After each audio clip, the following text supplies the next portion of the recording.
Afternoon, everybody. Bonjour, Annie. Welcome to this roundtable on systemic racism, poverty, and disability rights, organized by the Hamilton Center for Civic Inclusion.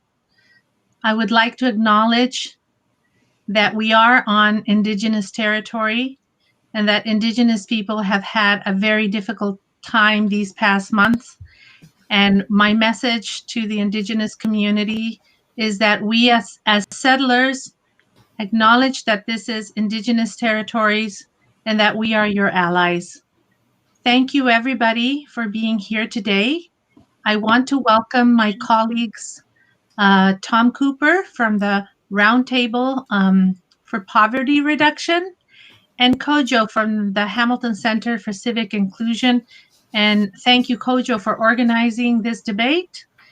Unfortunately, today, and welcome also Roberto Enriquez. We also invited other candidates, but they have not responded to our request. And Victoria Galia from the Green Party, unfortunately, was tied up in Ottawa and was not able to make it today. So, Kojo? Yes, so she did send a video, so we're gonna play that video right now. So just give me 1 second so that I can load everything up.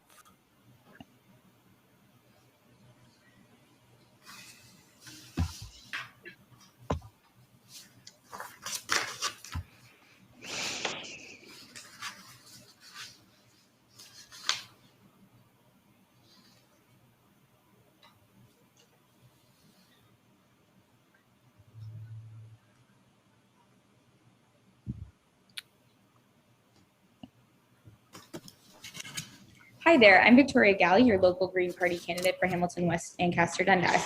I'd like to start this evening with a land acknowledgement. Currently, I'm in Ottawa on the traditional territories of the Algonquin people. When I'm back home in Hamilton, which I will be later this evening, I'm on the unceded territories of the Anishinaabe and Haudenosaunee people. I'm sorry I couldn't be with you this evening. I'm still currently in Ottawa as I came here with the leader of the Green Party of Canada, Ndp Paul, for the leaders' debates. And I thought I'd be back in time, but press conferences and interviews ran over. Thank you so much for taking your time to be with us this evening. And I'd like to talk about these important issues that were also brought up in the leaders' debates, such as systemic racism, poverty, and disability, accessibility, and activism. The first issue I'd like to speak to is systemic racism. There are essential actions that we need to take in order to bring the members of our community to the table. One of the first steps the Green Party of Canada would like to take is start to defund the RCMP. This means we'll be divesting funds from the RCMP and transition them into social justice programs. We must immediately enact all of the issues and recommendations brought forward in the Truth and Reconciliation Commission. There's so many important issues, like our current residential school system has just been transferred into the foster care system. We have Indigenous and other at-risk youth that are trapped in a system that needs our support. As the executive assistant to the leader of the Green Party, Ndp Paul, the very first Black person to ever lead a federal party in Canada and the second Jewish person, it has been a very eye-opening experience as a white woman to see all of the absolute amounts of hate online, of direct hate and attacks, the daily systemic racism and misogynoir. And I think that it's really important that we bring these voices to the table, but then support them in dismantling the systemic racism and the ongoing crisis that we face with these issues. Poverty is a really important issue to the Green Party of Canada. There are so many different social programs and different issues that apply to only specific groups of people, but that is not the net that we need to catch each and every one of our members of the community. I know that for my family, when the pandemic hit, we all got laid off. We were at home, we weren't able to work, and what were we to do? There are so many different programs that didn't include certain groups of people, and a lot of people fell through the cracks and reached financial crisis. And this is why we need a guaranteed livable income. We need one net to catch everyone and bring us up to a livable wage. A universal basic income is only the minimum that we can provide people for their livelihoods. And that is why a guaranteed livable income is the necessary minimum in order to provide that support to our community. The next topic I'd like to talk about is people with disabilities. It's time for every person in Canada with disabilities to be able to live with dignity. Canadians with disabilities and their families have suffered disproportionately during the pandemic. There's been an erosion of mental health and confidence in public institutions for people with disabilities, leading to vaccine hesitancy. Even prior to the pandemic, people with disabilities live with disproportionate levels of poverty and exclusion. As we continue to observe during the pandemic, an introduction to the basic income support and significantly improve people's ability to sustain themselves. A guaranteed income, again, not only solves poverty crisis, but disability activism is the best way to provide the support Canadians with disabilities desperately need. This program is the floor access to resources for people with disabilities. It's not the ceiling.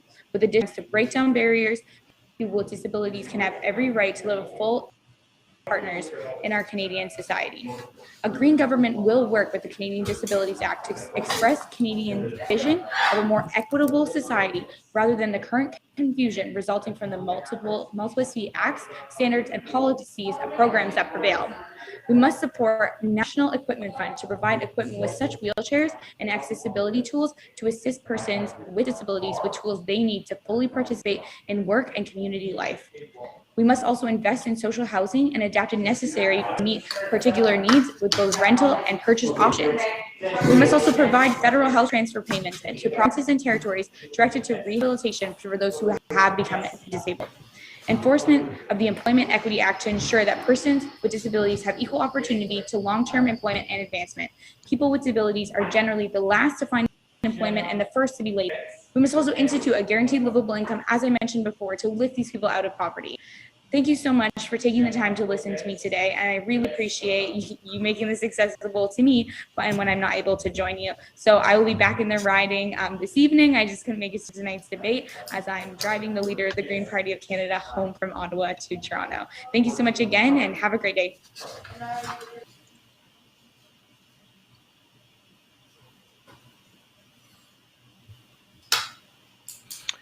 Yes, so there's the video, and I'll hand it over to Maria.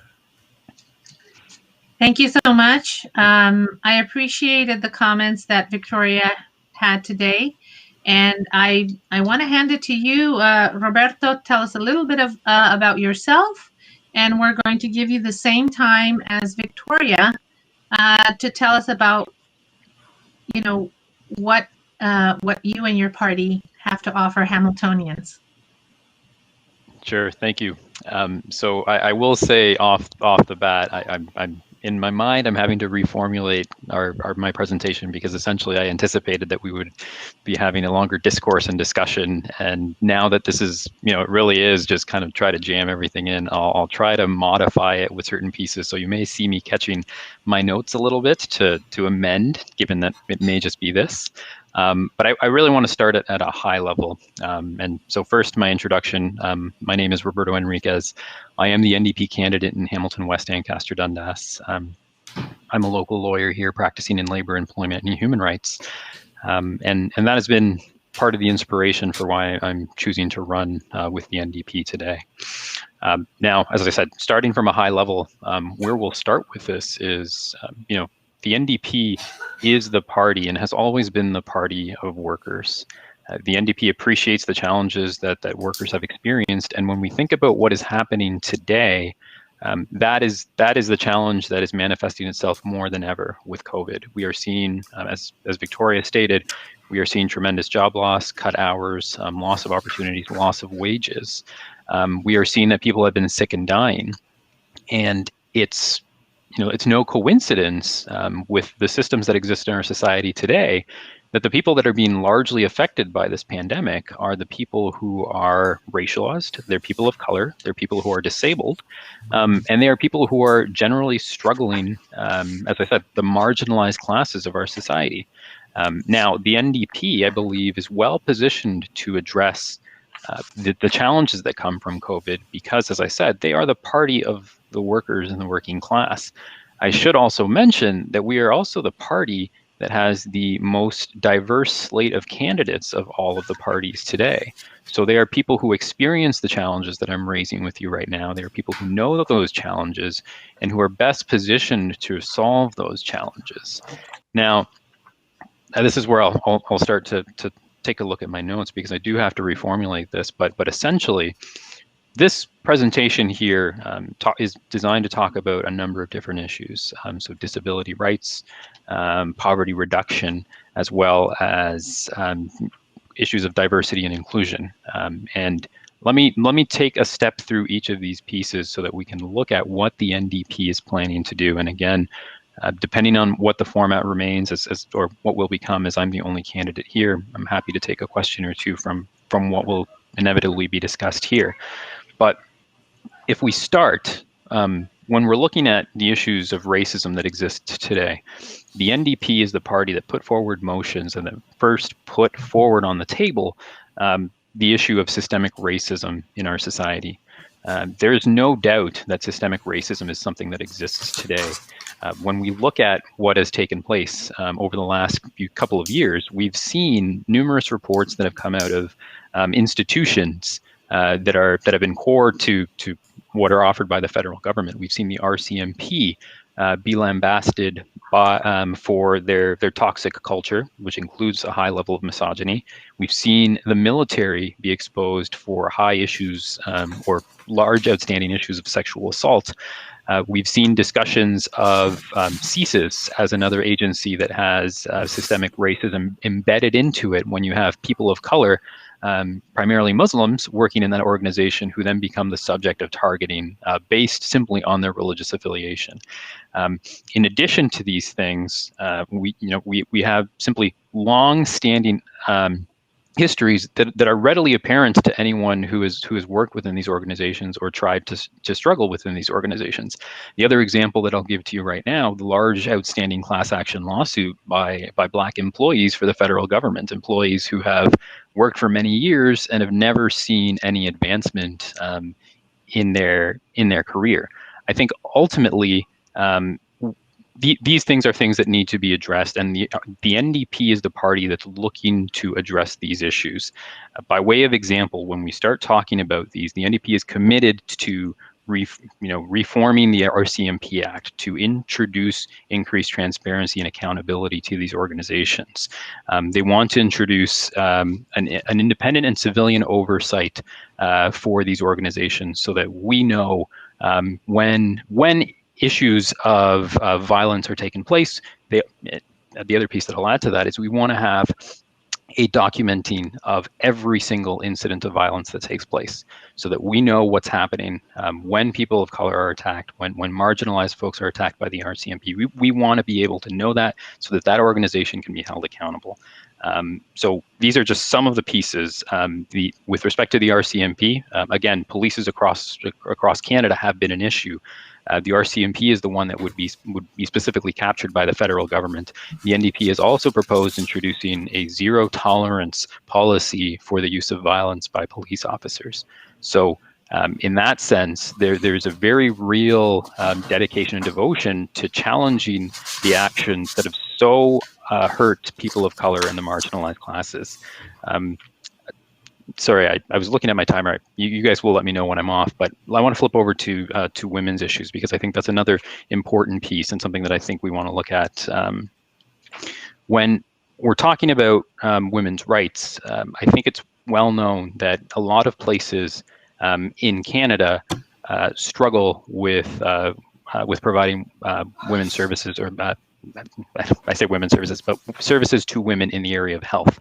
One of those areas where we see a significant struggle is with abortion rights. I believe only 1 in 6 hospitals have abortion services. If you live in rural areas, there are going to be challenges for those types, for accessing these types of health services.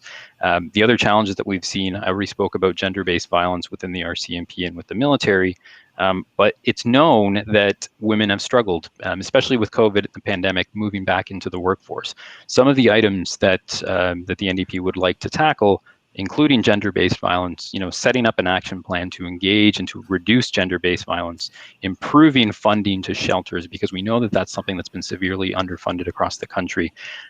One that is particularly near and dear to my heart, because it's something that would have assisted my family as people try to move back to increase their opportunities and move into education, taking time off from taking care of their children or to go back to work. or leaving work to pursue education, oftentimes people have to make the sacrifice to decide whether or not, on the cost-benefit analysis, that's the right choice. This is something that most often ends up affecting women who are the caregivers in homes. One of the things that the NDP wants to do is provide an opportunity for expanding EI services so that an individual who moves into seeking higher education doesn't have to sacrifice an income. They will be able to access EI during that period of time when they start moving back into school. Of course, it won't be indefinite, but it'll be an option that's available for a period of time, which is far beyond anything that's existed today. And so it is another way to facilitate the introduction of women back into the workforce from positions where they have predominantly been forced to stay, and especially now, like I said, during COVID. There are other pieces. I realize my 5 minutes are up. I didn't get to speak to some of the other elements, but I will leave it there because I do see that my time is up, and happy to take additional questions so that we can look at specific pieces that have been missed right now.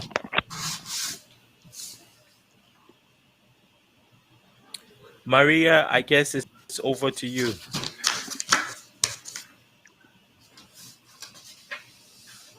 You're muted.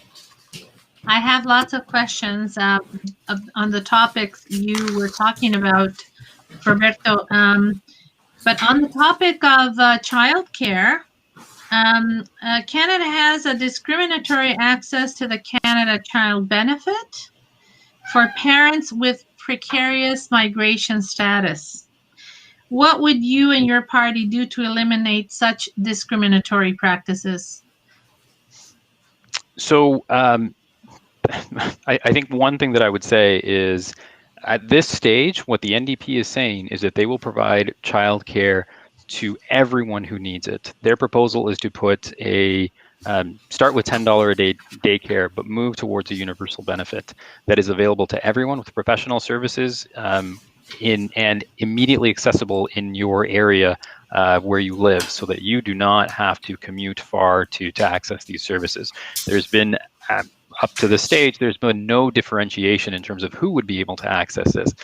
Doesn't say citizens, doesn't say residents, doesn't say, the idea is if you need childcare, you will be able to access it as a universal benefit in the same way that individuals would be able to access education services for children in primary in primary school, elementary, or high school. So I think that we should take that as a statement to say that if you need it, you will get it. Yeah, on the same topic, people with precarious status or migrant workers who are so much needed in Canada and who we have imported despite COVID. We have brought migrant workers to Canada in the worst months. There have been people coming to work to Canada in the farms. Is there something that your party will do to end immigration discrimination and perhaps a regularization for all migrant workers to Canada? We need them. No, I hear you, and I think that may be a specific question on my immigration policy that I may need to circle back with you on, and I'm happy to provide an answer for that specific question. But certainly, I appreciate the point. I appreciate that. What we've seen is we've seen individuals who are migrant workers struggling because oftentimes they're placed in tight quarters on a particular location where they're working, and I certainly believe that there are protections that must be offered there, both provincially because it speaks to some of the health concerns that arise under provincial jurisdiction, but certainly under the federal jurisdiction for a government. Tom? Thanks, Maria. Hi, Roberto. As you're aware, Hamilton has been identified as the hate capital of Canada. So I want to circle back to some of what you talked about around systemic racism. Mm-hmm. As you know, we have the Proud Boys, other extremist groups in society, many of them every Saturday hung out in front of Hamilton City Hall, spreading misinformation, lies, and basically hatred. I'd like to ask you what your position and the NDP's position is on ways to ensure that the Proud Boys and other extremist groups can no longer spread their message of hate in Canada? What are some concrete ways you would look towards to stop that sort of spread of hate? So a couple of things. Immediately, the NDP wants to set up a national working group to counter online hate. I think that we live in a society where these people aren't meeting at coffee shops necessarily. Maybe they are. Maybe they're meeting surreptitiously in coffee shops, but what they're trying to do is they're trying to indoctrinate individuals online. They're trying to indoctrinate people who are already struggling. They're on the line, they're not quite sure what to do, and they're speaking to a group that is giving them populist ideas, that's telling them that, the people to blame are the immigrants. The people to blame are all of these other groups. So the NDP recognizes that online spaces are where this indoctrination happens. So the NDP immediately wants to set up this national working group to counter online hate. Now, in terms of the what that will look like in practice and in structure, that is yet to be seen once kind of the implementation happens. But recognizing that it is a serious concern, there's a serious proposal to tackle that issue. The other thing that they want to do is they want to ensure that there are hate crime units established within particular municipalities, specific locations, and across the country. And I would, a place like Hamilton certainly is in need of that, because we've continued to see these types of behaviors escalate in the city of Hamilton. And I think back to just a couple of months ago, there was a Muslim family that was essentially chased in their truck. There was the incident for the young man who was a person of color coming from mosque who was shot and didn't receive the immediate attention that was necessary or that ought to have been provided. So systemic, blatant, these things exist, and there is no doubt that the NDP wants to tackle it. But as I said, their plan would be to set up hate crime working groups so that these things can be tracked, and so that, and in addition to track every incident of a hate crime that occurs across the country. That's another component. Those are a bit more difficult to track because sometimes these things aren't reported, but the NDP certainly wants to make sure that we are beginning to gather that data so that we can start compiling this, evaluating it on a big picture, and coming up with concrete proposals through these various steps to address these issues. Great, thanks, Roberto. I have one follow-up, if Maria can indulge me. And this is more of a stream of consciousness thought, but I think we would probably all agree that this particular election has been particularly ugly. We've seen a lot of mob activity, if you could call it that. Certainly, we've seen the rise of the People's Party of Canada. And so my question relates to electoral reform. The NDP is very much in favor of reforming the electoral system, and the current government indicated they would follow through on that reform back in 2015. They did not. But does not electoral reform also lead to the potential of giving voice to people, extremists within the People's Party of Canada, for example? Under a proportional system, they might win seats and have a platform they didn't have before. So my question to you is this: do you think the benefits of proportional representation outweigh some of the potential drawbacks of bringing more hate into the national dialogue? Yeah, and that is that's something that I have personally struggled with in some of my discussions when we talk about the concept of electoral reform. But ultimately, I do believe that to answer your question directly, I do believe that the benefits would outweigh the costs. I think when we consider electoral reform, regardless of what system ultimately is established, we live in a society where, knocking on doors right now, people people start talking to you about the strategic vote. They start telling you, I would like to vote NDP. I like what you believe in. I like the various proposals that you guys stand for, but I can't see the Conservatives, or I can't see, whoever the other party may be. I just don't want that party in power, so I got to vote for the other guy. Sorry, I would vote for you, but I can't.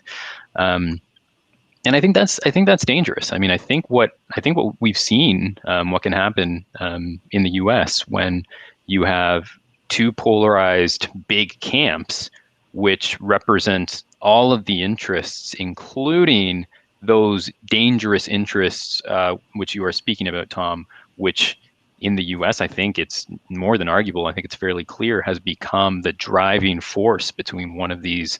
For one of these large parties, one of the only two, right? So I appreciate the point that you're making, but when I stop to think about it, I do think that the benefit outweighs the cost, because you will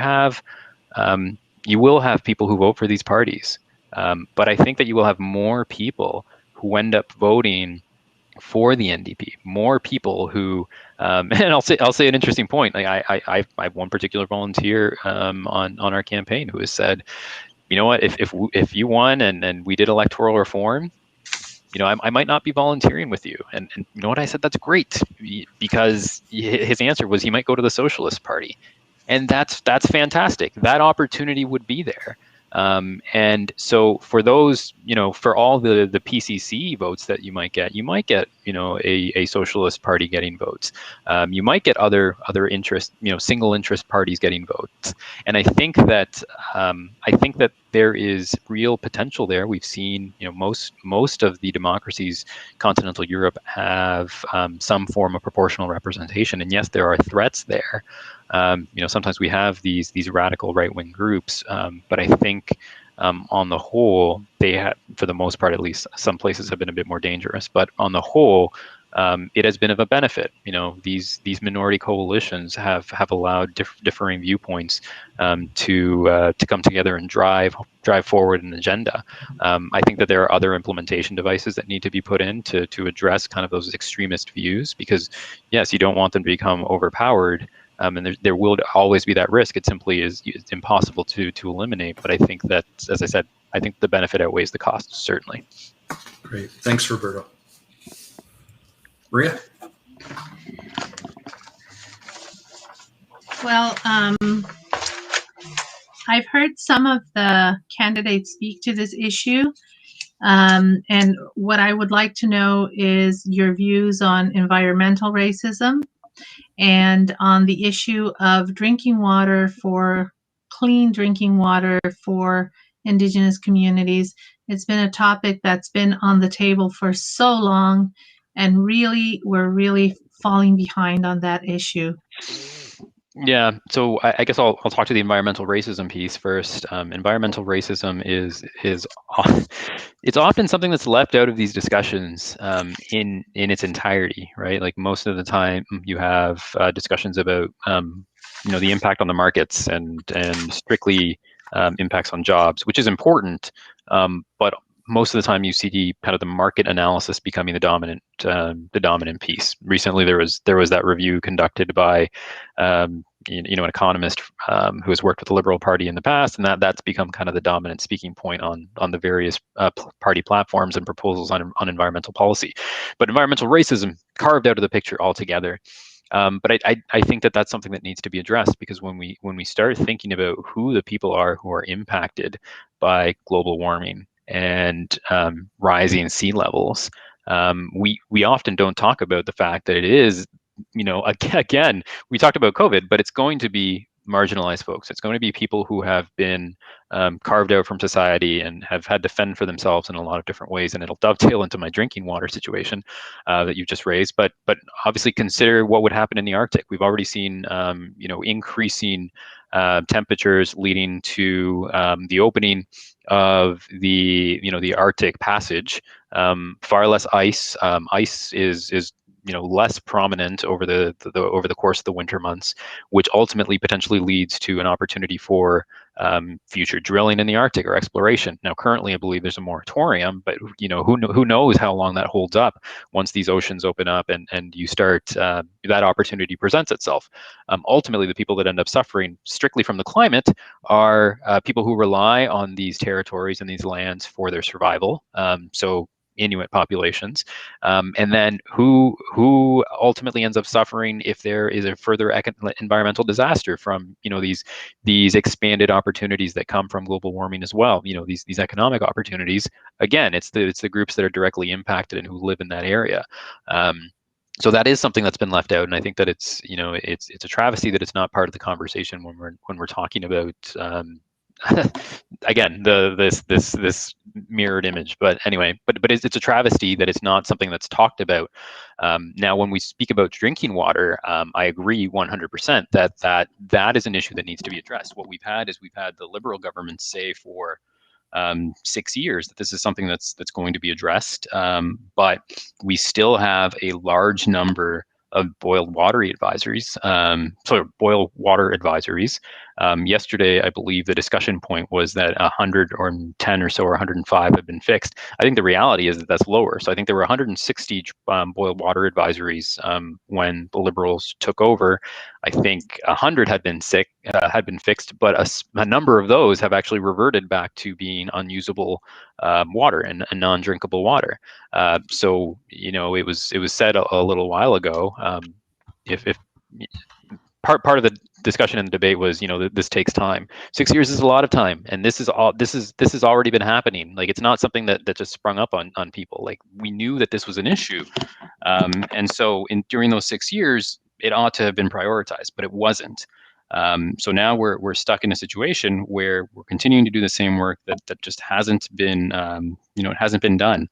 And again, the NDP has committed to I can get into other issues, but the NDP is committed to fixing these issues. They've committed to the principles of reconciliation. They've committed to implementing the UN Declaration on the Rights of Indigenous Peoples, as opposed to what the Liberal government has done, which is simply say, in other words, like, it's kind of cool, we like it, and we want it to be the spirit of our legislation, but not actually make it formally binding on Canadian legislation. So I think that the NDP is really trying to take steps on all of these pieces, including the boiled water advisory that you raised. So we have a question from one of our viewers, Roberto. Sure. And the question is, how would you put teeth into current legislation such as HR and employment legislation to address issues of race-based discrimination in more meaningful ways? And this comes from Peggy Gale. Yeah. So interesting question. This is more stream of consciousness than anything that's actually in the platform, right? Like, this is the actual mechanics of what changes would be made aren't things that have been properly spelled out. But to the extent that it can be done, firstly, I guess I'd point out that federal legislation only really captures about 10% of employees in Canada. For the most part, employees are governed by provincial legislation. So that's one piece. Like, a lot of this would still have to be dealt with by the provinces. But one thing that can be done, and again, spitballing, because this isn't necessarily part of the platform, but there are different ways to do it, right? Like, human rights legislation can be amended to make the processes easier for addressing systemic discrimination. Oftentimes, it's a question of proof and the evidence that's available. And oftentimes, if you don't have the direct proof that says, I hate this specific group, or I hate this disenumerate this group that's captured by the Human Rights Act, there really isn't something much that can be done. But one possibility might be to amend the legislation so that the level of proof that's required maybe facilitates these arguments of systemic discrimination, which are difficult to put together for someone who's trying to make these types of challenges. But again, at this point, it is speculating. It's really just using kind of my background knowledge as opposed to the knowledge of the NDP and the platform that's in place. So take that with a grain of salt, but trying to answer the questions as best as possible. Thank you for that. Maria, I think we have a question. Yeah, I think Roberto answered to that. This is a question from Darren Green. Roberto, you touched on this subject, but I'm going to pose the question again for Darren. But can we keep it as short as we can? The NDP, how will you implement a basic income program? And will you stop court cases against Indigenous children? I don't understand very well the second question, but there they are. How will the NDP implement a basic income program? I think the only answer to that is they will do it. We've had discussion from the Liberal Party had it voted on by their membership to put that in as part of their next steps on what would be offered to the Canadian people. The NDP government has committed itself to doing a guaranteed livable income. And so I don't really think that there's much else that can be said other than they would do it. The second part, I do believe Jagmeet Singh has been clear with this question of the Canada Human Rights Act decision against the Canadian government. The federal government presently has spent hundreds of millions of dollars continuing to litigate this after losing at the Canada Human Rights Act, now pursuing it as a judicial review. Jagmeet Singh has been clear. It's not in the interest of an NDP government, and it doesn't coincide with the principles of reconciliation to continue to fight these children who the Canada Human Rights Tribunal has said have been discriminated against based on their identities, right, and based on where and when and what group they belong to. Thank you. That clarified my doubts on that famous court case led by Cindy Blackstock. Tom, do you have any other questions? Yeah, I think I'd be remiss if I didn't ask at least one question on probably one of the biggest issues in this federal election campaign, and that is housing. And specifically, I'd like to address the situation facing renters in Hamilton. Mm-hmm. And Roberto, as you're probably aware, rents have skyrocketed in the community in Hamilton right now. If you're looking to rent a 2-bedroom apartment, you're probably going to be paying upwards of $1,700 a month, and that's according to rentals.ca. In 2015, the average cost for a 2-bedroom apartment, according to Canada Mortgage and Housing's rental market report, was $1,034. So that's about a 70% increase in average rents in just 6 years. And as a result of that affordability crunch, we're seeing many tenants who are certainly unable to afford rent. They're facing economic eviction in staggering numbers, and are sometimes forced into situations of homelessness, and certainly are facing innumerable challenges in their lives. So my question, big picture one, I suppose, is what are your party's plans to specifically address the rental housing crunch so many low-income tenants are facing in our community? Mm-hmm. So the NDP has committed itself to increasing the number of affordable units across Canada. They've committed to putting in 500,000 units over 10 years. Now, that's a long-term trajectory, but that's 50,000 homes per year. And for context, I believe that we have 5,000 or so families in Hamilton that are on the wait list for city housing. The federal government, I believe, had promised funding for something in the order of 90. I may be underselling it. Maybe it's 200 or 300 if I want to double my number or exceed it considerably. But that's far less than what's required for those 5,000.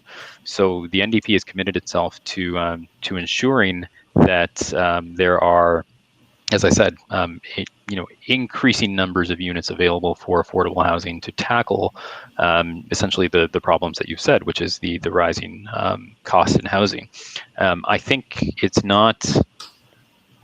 also appropriate to simply touch on the other components of the platform, right? Like I don't think all of these things are viewed in a vacuum. I think when you have individuals who are looking for affordable housing, who are having trouble paying for necessary medications, or sick because they're struggling with a number of other health concerns, when you start adding other components like a pharmacare plan, like coverage for mental health issues, and like dental care, these costs, which are your typical necessary expenditures, which you would incur during the course of a year, start reducing and start giving you the opportunity to allocate those funds elsewhere. I still don't think that's the answer, and I think there's another component to talking about the rising housing prices. But all that to say, that still does free up capacity and liquidity for an individual to put towards other expenses. So I think that it's a bit of a holistic piece, but yes, I think all of these things are designed to help that. Thank you. Maria? I have an anonymous question. Do you have a plan to address mental and physical health needs of seniors, particularly low-income seniors and seniors of color? So I wouldn't necessarily dissociate that entirely from the question that I just answered, because the idea is that this plan would be for everyone. No exemptions. Everyone would be covered by the increasing basket of goods that could now be captured provincially. Now the NDP has specifically said that with respect to seniors, they would tackle specific issues that I think are common with marginal, like seniors who are in marginalized groups. Specifically, they want to introduce a strategy to address essential living in isolation for folks. I think that's not something that's uncommon for again, especially with people of color or marginalized individuals, to see some those particular groups in that specific situation. And I think that is something that the NDP has said that they specifically want to tackle, because we want to improve health outcomes for seniors and tackle the issues that most significantly address seniors.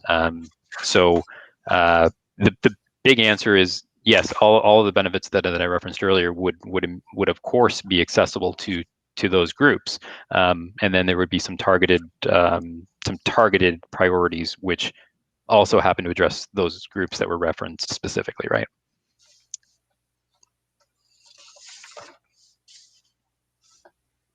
Tom, any other questions?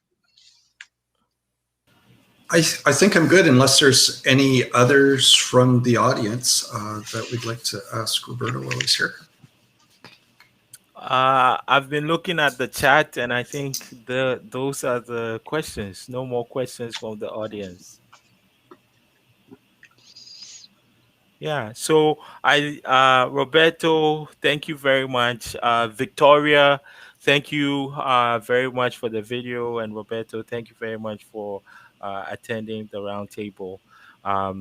Yes, so we will let Roberto leave, and then Tom, Maria, myself will wrap it up and talk about the next roundtable. So. Thank you, Roberto. Thank you for having me. It was an absolute pleasure. I was delighted to see. Unfortunately, Victoria couldn't be here, but I was delighted to see that at least the two parties that have equity-seeking groups as leaders had originally intended to attend, and things happen. But I think it's important that we highlight that, right? Like I think that we are the parties that are doing what we preach. And I'm going to give credit to Victoria there as well. Thank you, Roberto. For our viewers, stay with us for about a couple of minutes. We're just going to wrap up. Thanks so much, Roberto, for coming today. Okay, thank you. And should I just be able to exit out of this now? Yes. Yes. There you go. So I wanted to add a comment. This was a comment with a question, but I wanted to leave the comment for after Roberto leaves. And the comment was from Darren that says, this is the second roundtable in a row where the only candidate who has shown up is from the NDP. It says a lot about the candidate selection process of the other parties, in my opinion. And he, quote, at least the Green candidate in this writing sent a video. So this is just a quote from a viewer. This doesn't necessarily reflect our views here, but I just wanted to read it for people to know what some viewers think, and some people that are engaged and interested in knowing what the different candidates have to say on issues that affect all of our communities. What happens in one necessarily will affect everybody. So I just want to mention that if the topic on systemic racism, poverty, disability rights has been touched on today, it's because it affects everybody. So, yeah, what thoughts do you have, Tom? Yeah, and I absolutely agree. I think it's an unfortunate missed opportunity for other candidates, and I know it's a very busy time. It's the shortest election period we've had in many years, but I think these are critical issues that constituents need to hear from candidates about, and so I hope they will take the opportunity, whether it's out knocking on doors or during other all candidates debates, to talk about things like systemic racism, to talk about federal responsibility to ensure people with disabilities have opportunities and adequate incomes, and to talk about some of the things regarding poverty reduction that we know our country needs to be doing to build a more just society. So it was great that Roberto was able to be here. Nice that Victoria sent a video, but I think we do need more from our other candidates as well. Yes, and so speaking of candidates, so just before we wrap up, just as you know, these roundtables are for the residents of Hamilton to get all the information they need to go out and vote. Advanced polling started today.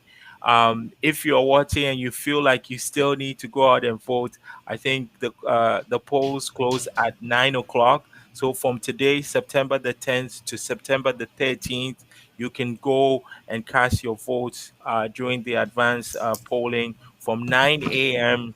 to 9 p.m.